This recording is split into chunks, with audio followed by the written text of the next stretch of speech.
Ang Dao Access Road dito sa Barangay Dukit, Mabalacat City ay tambayan ng mga ambulant vendor na malaya na nakasasakay at nagbebenta ng produktong sa malamig at kakanin sa mga humihintong provincial bus pa-Maynila at Panorte.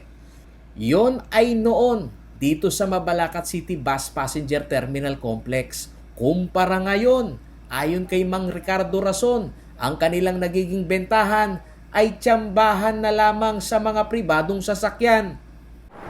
Hindi kamukha ng dati. Dati nakakasakay kami sa mga bus. Ngayon sir, talagang wala. Dito lang po ako sa mga private na sasakyan. Nauunawaan naman umano ni Mang Ricardo ang health security protocol na ipinatutupad ng gobyerno sa mga pampublikong sasakyan na bawal kumain sa loob ng bus.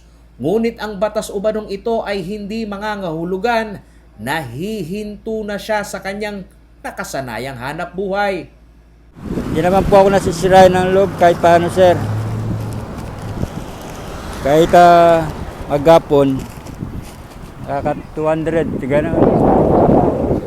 Lalo na't hindi umano natatapos ang kanyang obligasyon sa pagpapaaral sa kanyang mga anak na nangangailangan. Nakatapos sila kahit high school lang po, sa pagtitinda lang. Hindi bababa sa 6 na po ang mga ambulant vendor na kung tawagin ng kanilang samahan ay Dao Dukit Vendors Association. Ayon sa kanilang pinuno na si Ricky Estabillo, sa paralisadong biyahe ng mga bus Panorte at pagpapatupad ng point-to-point destination ng mga bus, ang kanyang mga kasamahan, unti-unti nang pinanghihinaan ng loob. At pati umano ang pondo nila sa samahan, ubos na rin. Wala na po kayong magagawa, na wala na po silang mga anak buhay, lumalapit po sa akin yung mga ibang kasama ko, nanggagaling po sa ibang lugar. Kahit pa paano, kung meron binibigyan ko po sila. Sinabi ni Ricky na walang social protection ang kanyang mga kasamahan dahil sa sitwasyon na pakyawan ang kanilang diskarte sa kabuhayan.